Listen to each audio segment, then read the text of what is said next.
Nós já estamos caminhando para o encerramento das exposições em Efésios. Desde o final do ano passado, segundo semestre, nós temos trabalhado. Deus tem abençoado muita igreja. Uma das razões de termos abordado a epístola aos Efésios é exatamente o teor da carta. A carta é voltada para a igreja, diz respeito a nós, a igreja de todos os tempos, não só a igreja em Éfeso, mas a igreja de todos os tempos. Estamos na parte da conclusão das aplicações finais. O apóstolo Paulo, no texto que nós vamos tratar hoje, fala sobre a natureza dos filhos da luz, andar na luz, como filhos da luz. No próximo domingo nós vamos falar sobre o evangelho em família, os papéis do homem, da mulher, dos filhos. Ele também fala sobre os servos. E na conclusão nós vamos falar do embate que a igreja está envolvida, da guerra espiritual que a igreja está envolvida e que muitas vezes nós não atentamos. Então vamos ler do versículo 3 até o versículo 21. Efésios capítulo 5, do 3 até o 21. Efésios capítulo 5, versículo 3 até o 21 nos diz assim: Mas a impudicícia e toda sorte de impurezas ou cobiça nem sequer se nomeiem entre vós, como convém a santos. Nem conversação torpe, nem palavras vãs ou chocarrices, zombarias, coisas essas inconvenientes, antes, pelo contrário, ações de graças. Sabei, pois, isto: nenhum incontinente ou impuro ou avarento que ama o dinheiro, que é idólatra, tem herança no reino de Cristo e de Deus. Ninguém vos engane com palavras vãs, porque por essas coisas vem a ira de Deus sobre os filhos da desobediência. Portanto, não sejais participantes com eles, ou coniventes com eles. Pois outrora éreis trevas, porém agora sois luz no Senhor. Andai como filhos da luz, que é a temática nossa essa noite. Andar como filhos da luz. Porque o fruto da luz consiste em toda bondade, justiça e verdade, provando sempre o que é agradável ao Senhor. E não sejais cúmplices nas obras infrutíferas das trevas, antes, porém, reprovai-as. Porque o que eles fazem em oculto o só referia a vergonha. Mas em todas as coisas, quando reprovadas pela luz, se tornam manifestas. Porque tudo que se manifesta é luz, pelo que diz: desperta, ó tu que dormes, levanta-te de entre os mortos e Cristo te iluminará. Portanto, vede prudentemente como andais, não como necios, e sim como sábios, remindo o tempo, ou não perdendo o tempo, porque os dias são maus.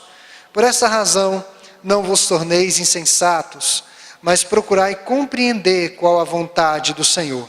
E não vos embriagueis com vinho, no qual há dissolução, mas enchei-vos do Espírito, falando entre vós com salmos, entoando e louvando de coração ao Senhor, com hinos e cânticos espirituais, dando sempre graças por tudo a nosso Deus e Pai, em nome de nosso Senhor Jesus Cristo, sujeitando-vos uns aos outros no temor de Cristo. Nós não podemos, irmãos, ter a audácia ou a prepotência de querer imitar ao nosso Deus em sua soberania, em seu poder, na sua onipotência, na sua onisciência e na sua onipresença. Nós não podemos estar em vários lugares ao mesmo tempo, nós não podemos ler as mentes dos nossos irmãos e não temos um poder ilimitado. Nós não podemos imitar a Deus na sua eternidade, embora sejamos eternos, mas a nossa vida temporal está limitada ao nascer, desenvolver, reproduzir, envelhecer e morrer. Ponto. A eternidade pertence ao Senhor. Nós não podemos imitar a Deus na sua independência, na criação das coisas. Tudo que o homem cria, na verdade, parte de uma matéria-prima. O homem utiliza aquilo que já foi criado e, na verdade, o homem está cumprindo o mandato cultural de cultivar a boa criação de Deus. Então, nós não podemos ter os atributos incomunicáveis de Deus, atributos inerentes à pessoa dele apenas. mas nós temos de imitar. E é o que Paulo fala aqui no versículo 1 do capítulo 5, sede imitadores de Deus. Essa palavra imitar vem da palavra mímica. Lembram daquela pegadinha do Sombra? Que a gente morria de rir daquela bobagem.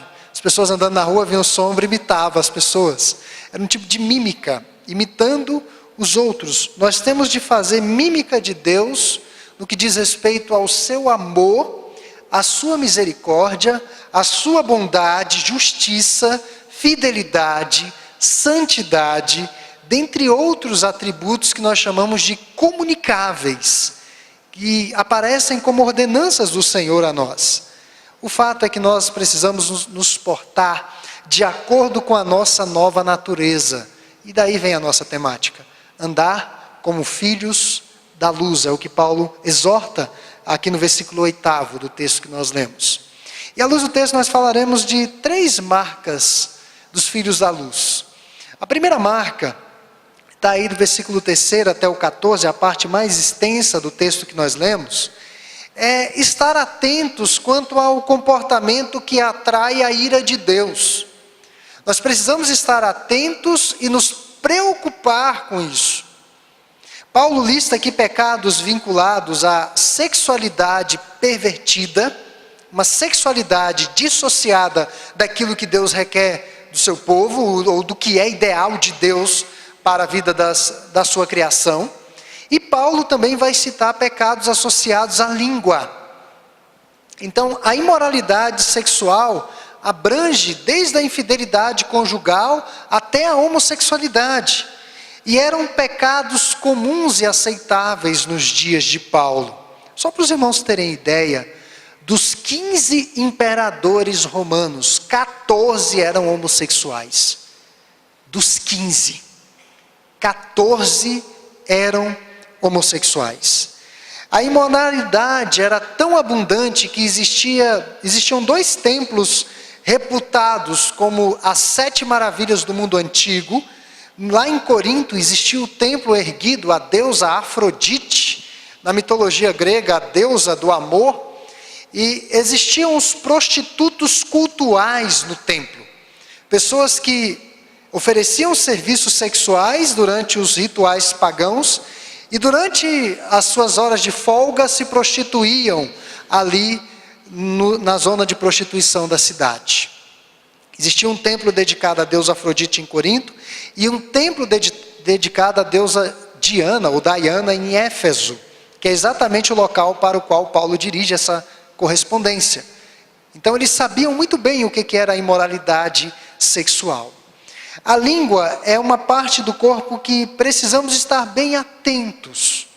Os crentes devem evitar palavras obscenas, piadas imorais e conversações que não levarão a lugar nenhum. Um crente boca suja é uma inconsistência de vida cristã. E veja que Paulo diz que o comportamento ímpio atrai a ira e o julgamento de Deus. Os homens maus podem escapar do julgamento da terra, mas eles não vão escapar do justo juiz. Esse julgamento é certo. O reino de Cristo, Paulo diz que nós precisamos cultivar antes a justiça. Ou seja, no reino de Cristo não há injustiça. O mundo entende que é natural e aprova aquilo que Deus condena. Para as pessoas aí fora, tudo é normal, tudo é tranquilo, tudo é válido. Não há nenhum absurdo nisso. Mas quem faz isso não está rejeitando a palavra de alguém da igreja, não está rejeitando a igreja, mas está rejeitando ao próprio Deus. Deus é o vingador dessas coisas. Não seremos nós, mas o próprio Deus irá vingar essas coisas. Quero chamar a atenção para o fato de que nós somos a nova sociedade de Deus, portanto nós temos de adotar padrões que são novos. Atente aí para o versículo 8, do 8 até o 11, o 10 aliás. Pois outrora erais trevas, porém agora sois luz no Senhor, andai como filhos da luz. Porque o fruto da luz consiste em toda bondade e justiça e verdade, provando sempre o que é agradável ao Senhor. Nós precisamos viver de acordo com aquilo que somos em Cristo Jesus. Deve haver coerência dos nossos pensamentos, da nossa vida diária, com o nosso chamado. A luz purifica, a luz ilumina, a luz aquece. Há poucos dias eu fiz um tratamento de fisioterapia na coluna e eles acenderam lá uma luz vermelha, que eu não sei para que era aquilo, mas era quente aquele negócio. Então a luz ilumina, aquece, aponta a direção e avisa de perigos. Ande numa estrada que não tem luz, que não tem sinalização noturna. É triste. Às vezes uma rodovia assim, bem grande, extensa, sem iluminação nenhuma, nem aquela iluminação de luz quando bate o farol, aquela iluminação, digamos assim, refletida. Se não houver aquilo, torna-se difícil a trajetória. A probabilidade de ocorrer acidente é altíssima. Então a luz serve para nos conduzir. Se o filho da luz está tendo uma vida incoerente com o evangelho, se o filho da luz está sendo conivente com o erro, tem alguma coisa errada aí. Preciso revisar. Porque os filhos da luz estão atentos à ira de Deus. É Deus quem vai julgar essas coisas. Mas uma outra marca dos filhos da luz é buscar a vontade de Deus. Versículo 10, provando sempre o que é agradável a Deus. É como se fosse alguém que está degustando os produtos de uma mesa, mas aquilo que é agradável a Deus e não aos seus próprios olhos. Versículo 15 até o versículo 17. Portanto, vede prudentemente como andais. Essa palavra andar, no fechamento da epístola, é chave. Não como nécios, e sim como sábios, remindo o tempo, porque os dias são maus. Por esta razão, não vos torneis insensatos, mas procurai compreender qual o quê? A vontade do Senhor. Por que nós devemos buscar a vontade de Deus? Em outras palavras, Paulo está dizendo assim, nós temos que buscar a vontade de Deus porque a vida é curta. A vida é passageira, a vida passa muito rápido, os dias são maus. E Deus tem um plano perfeito para as nossas vidas. Nós precisamos tirar o maior proveito possível do nosso tempo. Não temos de perder tempo. Cada oportunidade que surge, nós temos de aproveitar. Algumas pessoas dizem que os crentes são desocupados porque eles acham muito tempo para virem à igreja. Vêm na igreja domingo de manhã, vêm na igreja domingo à noite, alguns vêm na semana, outros se envolvem em diversas atividades da igreja. É um povo que tem muito tempo para perder. Mas nós sabemos que o investimento, ao ouvir a palavra de Deus, a buscar a ação do Espírito Santo para aplicar essa palavra às nossas vidas, nós não estamos perdendo tempo, muito pelo contrário, nós estamos ganhando tempo e procurando saber qual a vontade do Senhor para as nossas vidas. Essa ocupação de vir à igreja, de participar da vida do povo de Deus, é uma ocupação santa e proveitosa. Jesus sabia que o plano de Deus, na sua encarnação, na sua jornada por este mundo, era que ele cumprisse o sacrifício na cruz do Calvário. E na noite que antecedeu a sua prisão e morte, Cristo não conseguiu dormir, ficou no jardim do Getsemane, pediu para os seus discípulos ficarem acordados com ele, tamanha era a sua aflição, orou, mas a oração de Cristo foi essa: não seja feita a minha vontade, e sim a tua, é o que diz Lucas 22, 42. E Jesus nos ensina a orar em Mateus capítulo 6, versículo 10, seja feita a tua vontade, assim na terra como ela é feita no céu. E a pergunta que eu faço é a seguinte: existe alguma possibilidade de no céu a vontade de Deus não ser feita? Não. A vontade de Deus se realiza plenamente no céu. A oração que Cristo nos ensina é que nas nossas vidas, na terra, ela seja realizada plenamente. E como descobrir e viver a vontade de Deus? O apóstolo Paulo vai dizer: enchendo-nos do Espírito Santo, versículo 18. Não vos embriagueis com vinho no qual há dissolução, mas enchei-vos do Espírito Santo. Sinceramente, irmãos, todos nós em algum momento já sucumbimos nos pecados aqui que Paulo lista ao longo de toda essa missiva.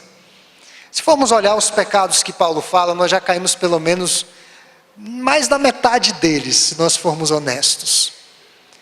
Então, pessoas foram salvas, igrejas foram plantadas nos lugares mais inóspitos e improváveis, culturas inteiras foram redimidas, o que nós temos estudado na escola dominical sobre reforma e reformadores.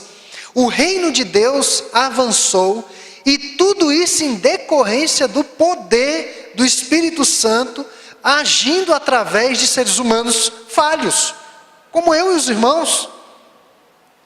Como então descobrir e viver a vontade de Deus? Enchendo-nos do Espírito Santo. É esse poder de Deus que nos habilita a andar de modo digno e a andar como filhos da luz. Uma vida cheia do Espírito Santo irá nos conduzir ao centro da vontade de Deus. Quando vivemos a vontade de Deus, nós encontramos o contentamento e a alegria que nós tanto precisamos. Romanos capítulo 12, versículo 2, fala que nós não devemos nos conformar com este século, mas ter a nossa vida transformada pela renovação da mente, porque da mente vêm os comandos para o corpo. E o objetivo é para que nós experimentemos qual seja a boa, agradável e perfeita vontade de Deus. Toda transformação de vida cristã irá desembocar numa vida contentada na vontade de Deus. Eu não vou contar a biografia dele, muitos já conhecem, mas o patriarca do presbiterianismo, o reverendo Ashbel Green Simonton, antes de vir para a América do Sul, para o nosso país, havia acabado de se formar numa das universidades mais conceituadas do norte da América, Princeton, estudou aos pés de um dos teólogos mais renomados da sua época, Charles Hodge, e durante uma pregação de Charles Hodge, Simonton foi desafiado à obra missionária.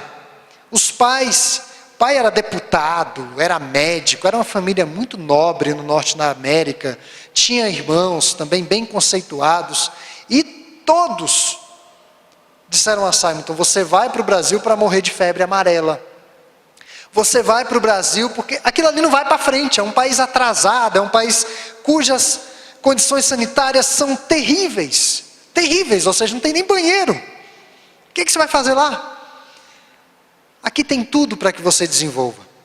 E Simonton, no seu diário, tem um diário de Simonton, quem quiser acessar na internet, é muito bonito o que ele escreve quando chega no Rio de Janeiro, na Baía de Guanabara, e fala das belezas do país, as belezas naturais, como é bonita a Baía de Guanabara. Ele chegou no final do dia, descreve com riqueza de detalhes, mas dentre tantas coisas e experiências que Simonton colocou no seu diário, era um diário mesmo, ele escrevia diariamente suas experiências que ocorreram durante todo o período do dia, ele colocou o seguinte: o lugar mais seguro para um homem estar é no centro da vontade de Deus.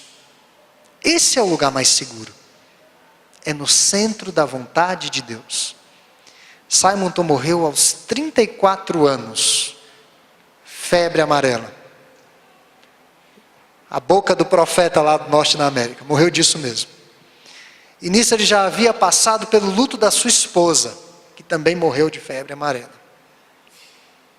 Mas ele deixou um legado, porque ele estava no centro da vontade de Deus. O salmista, no Salmo 84, diz que prefere estar às portas da casa de Deus do que estar nas tendas da perversidade. Um dia na casa de Deus vale mais do que 1000 na perversidade, na promiscuidade. Ou seja, um dia vivendo a vontade de Deus valeu a vida inteira. E nós vamos conseguir nos deparar com essa vontade de Deus, enchendo-nos do Espírito Santo. Além de estar atentos ao que desagrada a Deus e buscar a sua vontade, a última marca dos filhos da luz que eu quero tratar essa noite é cultivar a ação de graças. versículos 19 a 21, que é o fecho dessa sessão. As ações de graças devem ser constantes. O cântico que nós entoamos, o segundo cântico que a equipe especial conduziu aqui, não importa as circunstâncias, não importa. Eu irei louvar ao meu Senhor em todas as circunstâncias e não por todas as circunstâncias. Mas eu estou deprimido, estou triste, estou afligido, eu vou louvar a Deus pelo que Ele é. Ele continua sendo Deus. E uma das formas das ações de graça se manifestarem é no culto público a Deus. É o que ele fala aqui no versículo 19. Falando entre vós com salmos, com hinos, entoando e louvando a Deus de coração ao Senhor, com hinos e cânticos espirituais. Ele está falando do ajuntamento da igreja, não é do louvor em casa, particular, privado, mas é estar junto com os irmãos. E isso aqui nos chama a atenção para um dos principais propósitos da igreja, que é adorar e louvar a Deus. Dar a Deus a toda a glória, glória somente a Deus, em comunidade, em comunhão. Quando nós olhamos para o que Deus é, e glorificamos a Deus pelo que Deus é, todas essas questões que aparecem na igreja, na convivência, se tornam secundárias. Elas não têm mais importância. A igreja não deve ser reconhecida como um espaço de ação social, um espaço de evangelismo meramente, de missões meramente, de um excelente trabalho com crianças, com jovens, como que nós estamos tendo esse final de semana, esse feriado.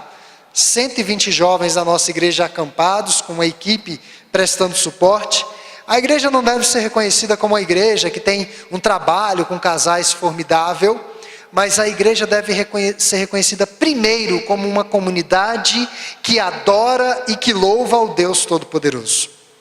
É isso que Paulo está falando aqui. Essa deve ser uma das marcas da igreja: adorar ao seu Deus em espírito e em verdade. O cristão cheio do Espírito Santo é grato a Deus. O texto nos diz que devemos ser gratos a Deus por tudo. É o que ele diz aqui no versículo 20, dando sempre graças a Deus por tudo, a nosso Deus e Pai, em nome de nosso Senhor Jesus Cristo. Ser grato a Deus por tudo não é ser gratos pelo mal moral. Isso daí seria insensatez e até mesmo blasfêmia. Não é nesse sentido. Nós devemos ser gratos a Deus pelo seu cuidado para conosco, pela sua graça abundante em nossas vidas, ainda que nós passemos por momentos de sofrimento, que nós não consigamos explicar, que nós não consigamos sair, que não encontremos realmente uma solução. Quando eu passo por um momento de sofrimento, eu penso em Moisés, quando saiu lá do Egito, depois de Deus manifestar todas aquelas maravilhas e sinais, e Faraó finalmente dizer: pode ir com esse povo, pode levar tudo que vocês quiserem levar, não quero esse povo nas minhas terras, não quero a maldição desse Deus nas minhas terras. Moisés sai do Egito, quando ele está chegando perto do Mar Vermelho, vem Faraó. Moisés não deve ter entendido nada, porque ele ficou ali não sei quantos meses lutando com Faraó. Quando finalmente ele pensa que está livre, vem uma tribulação enorme, gigante. Diante de Moisés um mar, do outro lado atrás Faraó já chegando, com mais de 3 milhões de pessoas, ou seja, eles seriam completamente eliminados, varridos, mortos, porque eram escravos, não eram guerreiros. O que Moisés iria fazer? Moisés teve de se refugiar no Senhor, e Deus deu a solução a Moisés.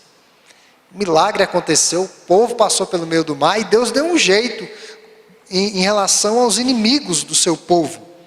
Nós temos de entender, irmãos, que muitos do nosso sofrimento não vamos ter explicação, e o sofrimento tende a sabotar as nossas ações de graças, porque focamos muito nisso, e precisamos tirar os olhos do sofrimento e olhar para o Senhor. e entender que realmente, de alguma forma, todas as coisas cooperam para o bem daqueles que amam a Deus. Nós temos de ser gratos, pois sabemos que Deus irá transformar o mal em bem. Isso foi o que José disse aos seus irmãos naquele reencontro dramático, Gênesis, capítulo 50, versículo 20. Os irmãos disseram: nós fizemos um grande mal, nós iremos ser eliminados. Porque ele é praticamente um faraó do Egito, é um homem poderosíssimo. E José disse: não, o mal que vocês intentaram contra mim, Deus reverteu em bem. Então nós precisamos realmente compreender isso. Atitudes de gratidão e adoração refletem maturidade cristã e o conhecimento biblicamente orientado de Deus. Então essa noite eu falei de algumas marcas dos filhos da luz. A primeira marca, que está bem evidente, é atentos quanto ao comportamento que atrai a ira de Deus. Outra marca é buscar a vontade de Deus. E por fim, cultivar as ações de graças. Elas não podem cessar em nossas vidas. O apóstolo Paulo coloca isso em 1 Tessalonicenses, na sua conclusão, nas exortações finais, como uma espécie de mandamento. Em tudo dai graças. Em tudo. E concluindo, irmãos, nos dias de Paulo, metade das crianças, metade delas, faleciam antes de chegarem aos 5 anos de idade. Metade. Para que os pais criassem 2 filhos, eles tinham de ter pelo menos 5. Porque 3 iriam morrer, certamente. Aqueles cuidados iniciais do nascimento. E a pessoa que chegasse a 30 anos era uma vitoriosa, já era um idoso. Com 30 anos, porque a expectativa de vida não era muito alta, era um tempo bárbaro. O infanticídio era uma triste realidade. Infanticídio era praticado especialmente em meninas e deficientes. Podem ver que na história do Império Romano, pouquíssimos deficientes. Não é porque não tinha, é porque eles eliminavam, eles matavam. E quando as crianças não eram mortas pelos seus pais, elas eram abandonadas no deserto, eram amarradas numa rocha e lançadas no abismo, ou eram asfixiadas em casa. Esses eram os dias de Paulo em relação a uma paternidade que não foi bem sucedida. As famílias que praticavam a prática da adoção eram famílias que tinham dinheiro e faziam isso não por motivos de afeição, mas porque queriam utilizar aquelas crianças com algum objetivo, ou escravas sexuais, ou para trabalhar no campo, enfim, para trabalhos pesados. Em Efésios, Paulo vai usar a palavra pai, se referindo a Deus, 8 vezes. 8 vezes. E veja que ele nos coloca como filhos da luz, filhos de Deus. E chama a atenção aqui que Deus nos chamou não porque existia algo interessante ou bonito em nós, mas Deus nos chamou por afeição. Deus continua a não precisar dos nossos serviços ou da nossa vida. Deus nos amou simplesmente. Deus não tem nenhum interesse no nosso serviço. Ele simplesmente nos amou. E a resposta que Paulo pede a esse amor nessa sessão aos Efésios é que nós andemos como filhos da luz. Que Deus nos ajude essa noite a andarmos desse modo, andarmos de modo coerente com o nosso chamado, a sermos uma igreja gloriosa, a sermos um farol em meio às trevas. Que as pessoas olhem para nós, irmãos, e vejam algo diferente do que há no mundo. Tantos crentes que dão um testemunho péssimo aí fora. Tantos crentes que dão vergonha na gente. Às vezes no ambiente de trabalho, uns irmãos vêm conversar comigo e falam: pastor, mas tem um crente lá que é terrível. Ele não é crente. O que eu faço, pastor? Eu desmascaro? Eu faço? Não, meu irmão. Ore por ele. E mostre no seu trabalho o que é ser crente de fato. O que é ser filho da luz. Mas nós vivemos dias difíceis. Que Deus tenha misericórdia de nós. Amém.